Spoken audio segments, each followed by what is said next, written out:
الحمد للہ وکفا وسلام علی عبادہ الذین اصطفیٰ اما بعد فاعوذ باللہ من الشیطان الرجیم بسم اللہ الرحمن الرحیم۔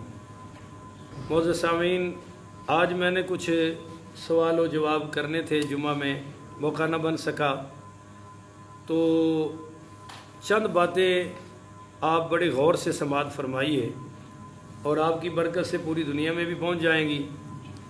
پچھلے دنوں جو کراچی میں مناظرہ ہوا، اس میں شاہ صاحب کے مد مقابل جو مناظر تھا یاسین، اپنے آپ کو رافضی، اپنے آپ کو منہاجی اور قادری کہتا ہے۔ نہ تو وہ منہاجی ہے اور نہ ہی وہ قادری ہے، اصل میں تو وہ رافضی ہے، اور اہل و سنت کے ساتھ صرف رافضیوں کی سازش اہل سنت کے ساتھ چل رہی ہے۔ کوئی رافضی لبادہ اوڑھ کے دیوبندی نہیں بن سکتا اور جرت ہی نہیں کرے گا، کیونکہ انہوں نے کافر کافر کے نعرے اتنے لگا دیے ہیں کہ شیعہ ان کے قریب جانے کی جرت نہیں کرتا۔ کوئی شیعہ اہل حدیثوں میں نہیں گھس سکتا اور کبھی جرت نہیں کرے گا، کیونکہ انہوں نے بھی بڑا کام کیا ہے۔ ہمارے ہاں بھی کام بہت ہوا ہے ان کے خلاف، بڑا کام ہوا ہے، مگر بہرحال ہمارے اندر گھس گئے، بڑے بڑے رافضی پیروں کے روپ میں بھی آ گئے، نعت خانوں کے روپ میں بھی آ گئے، خطیبوں کے بھی روپ میں آ گئے ہیں، اندر پکے رافضی۔ اور میرے جیسا مولوی تو ایک منٹ میں پہچان جاتا ہے کہ یہ رافضی ہے یا سنی ہے۔ ہمیں تو وہ خطبہ عربی پڑھ دے پتہ چل جاتا ہے بندہ کس پانی میں ہے، مگر عوام سادی ہے۔ اب انہوں نے لیبل بڑے بڑے اچھے لگائے ہوتے ہیں، حب اہل بیت، ذکر مولا علی پاک رضی اللہ تعالی، چونکہ یہ سنیوں کے اپنے عنوان ہیں، تو اس میں گھس کر وہ اپنے کارنامے کرتے ہیں۔ اب ان کی پہچان کیسے ہے؟ آج کل ان کی پوسٹیں چل رہی ہیں، جی ولادت ابو طالب مبارک ہو، تو یہ طرز سنیوں کا نہیں ہے، سنیوں نے اس پہ کبھی کام نہیں کیا۔ یہ ابو طالب کا مسئلہ قرآنی نہیں ہے، ایرانی ہے، اور یہ وہ بدبخت ہے جنہوں نے کبھی سیدنا ابو بکر صدیق پاک رضی اللہ تعالیٰ عنہ کی ولادت پہ پوسٹ نہیں لگائی، کبھی مولا عمر پاک رضی اللہ تعالیٰ عنہ پر پوسٹ نہیں آئے گی، کبھی مولا عثمان پاک رضی اللہ تعالیٰ عنہ کی ولادت پر پوسٹ نہیں آئے گی، کبھی سیدنا امیر معاویہ پاک رضی اللہ تعالیٰ عنہ پر پوسٹ نہیں آئے گی۔ تو یہ ان کو پہچاننا کوئی بڑی بات نہیں ہے۔ دوسرا مسئلہ یہ ہو گیا کہ اس مناظرے میں اس رافضی نے جن کو یہ اہل سنت بنا رہے ہیں، وہ کوئی جیتا نہیں ہے، اس نے جان بوجھ کر حضرت عثمان غنی رضی اللہ تعالیٰ عنہ پہ تبرہ کیا۔ اب پوری دنیا کا رفض، پوری دنیا کے شیعہ اس کو اٹھا رہے ہیں اور کہہ رہے ہیں جی دیکھو وہ جیت گیا، وہ جیت گیا۔ بھائی کس بات پہ جیتا؟ دلائل پہ تو کوئی نہیں۔ کس بات پہ جیتا؟ جیتا اس بات پہ کہ جی اس نے حضرت عثمان غنی پہ تبرہ کیا ہے۔ پہلی بات تو یہ ہے۔ دوسری بات یہ ہو گئی کہ جب اس پہ پرچے ہوئے، جب قوم اٹھ کھڑی ہوئی کہ جی اس نے حضرت عثمان کی توہین کی ہے، تو اب وہ جو جس کو میں نے یہاں بلا کے شکست دی تھی، یاد ہے آپ کو؟ یہاں بلا کر وہ جو ابو طالب کے مسئلے پر ایک لفظ بھی بول نہیں سکا، آپ بھی گواہ ہیں جی، نہیں وہ کھانے والا، جی ہاں، جی ڈاکٹر، اپنے آپ کو بغیر پی ایچ ڈی کے ڈاکٹر ہے اور بغیر درس نظامی کے عالم ہے، صداقت ملعون رافضی۔ وہ بھی جناب کہہ رہے جی قرآن نے ٹائٹل ہی نہیں دیا اعلیٰ ہونے کا، اور میری جی زندگی گزر گئی قرآن پڑھتے ہوئے۔ او بدبخت، تجھے نہیں پتا اولئک اعظم درجہ؟ تو سورۃ الحدید ہی پڑھ لے۔ اللہ کہتا ہے کہ جو فتح مکہ سے پہلے ایمان لائے اور جو بعد میں ایمان لائے یہ برابر ہو سکتے، اور تو کہتا ہے جی افضلیت کا قرآن نے کوئی ٹائٹل ہی قائم نہیں کیا۔ تو وہ کون سا قرآن ہے جو تو پڑھ رہا ہے؟ کاموگی میں جو تو چاند چڑھا کے آیا نا، وہ تو سانو پتہ ہے، بد کردار انسان، تجھے کیا پتا قرآن کیا ہے؟ تو اب وہ شیعہ کہہ رہے ہیں، ذاکر کہہ رہے ہیں کہ جی اس نے حضرت عثمان کے فرار ہونے کی بات کی ہے، تو فرار تو قرآن میں ہے اور فرار کا ترجمہ تو سنیوں نے بھی کیا ہے۔ تو جناب فرار کو ہم نے تبرہ نہیں کہا، اس نے جو دبر اور ادبار پہ پڑھا اس وہ تبرہ ہے، اور جو اس نے حضرت عثمان کو سنگل پوائنٹ کیا، سنگل پوائنٹ آؤٹ کیا، اس پر کہہ رہے ہیں۔ دیکھو نا بھگدڑ مچی تو کیا صرف حضرت عثمان ہی دوڑے تھے؟ کیا صرف حضرت عثمان ہی اس بھگدڑ کا شکار ہوئے تھے؟ وہ تشریف لے گئے تھے، باقی صحابہ بھی تو گئے ہیں نا، تو سنگل آؤٹ کیوں کر رہے ہو؟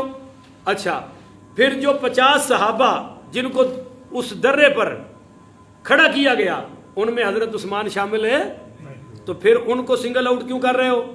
تو وہ جو اس یاسین رافضی نے تبرہ بازی کی اس کو تبرہ بازی کہتے ہیں۔ لفظ فرار وغیرہ پر ہمارا کوئی خاص اعتراض ہے، پر وہ جب تم جیسا بدبخت اور بدعقیدہ لفظ وہ استعمال کرے تو وہ بھی گستاخی ہے۔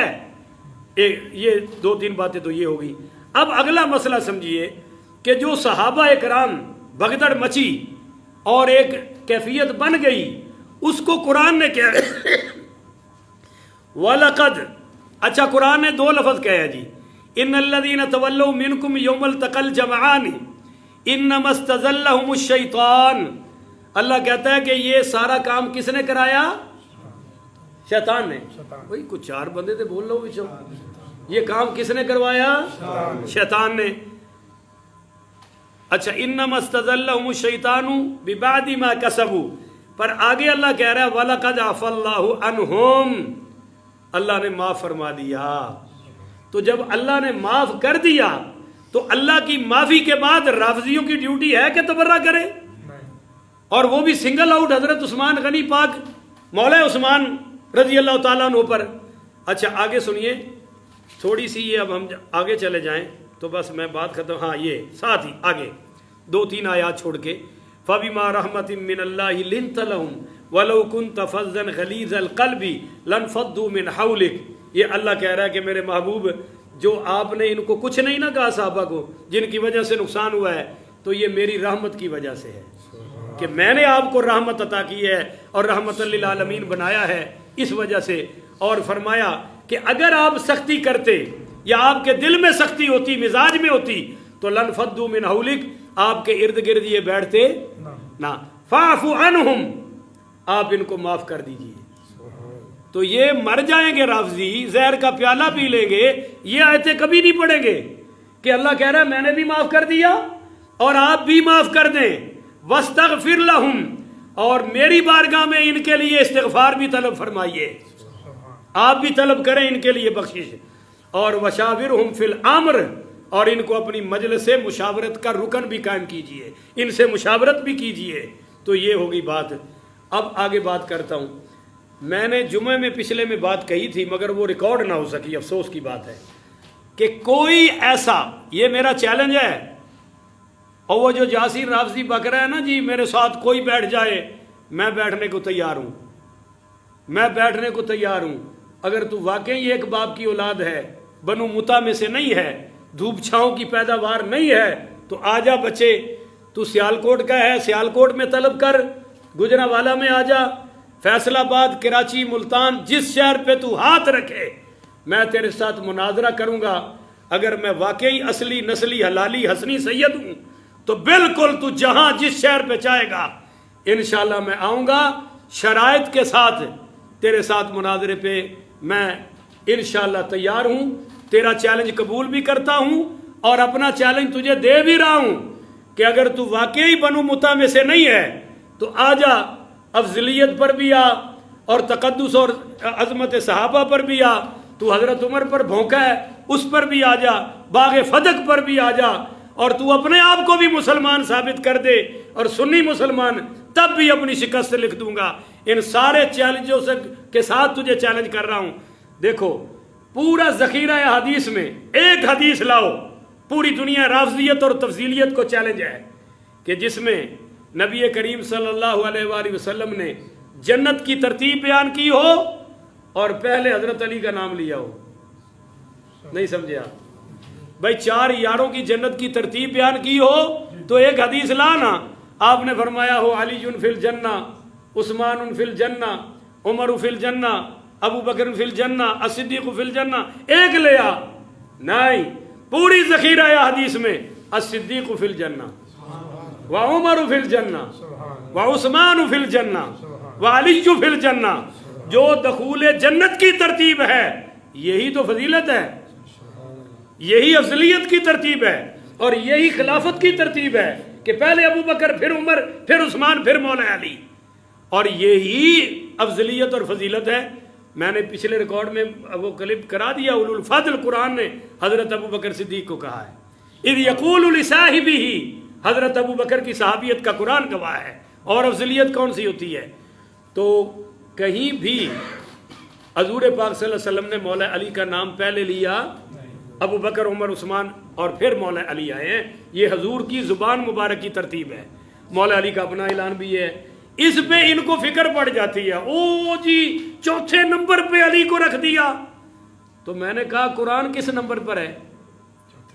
بولو. ٹھیک ہے جی. پہلے کیا ہے؟ انجیل، تورات، زبور، اور چوتھے نمبر پر ہے. تو کچھ شان میں کمی ہوئی ہے؟ بولو نا.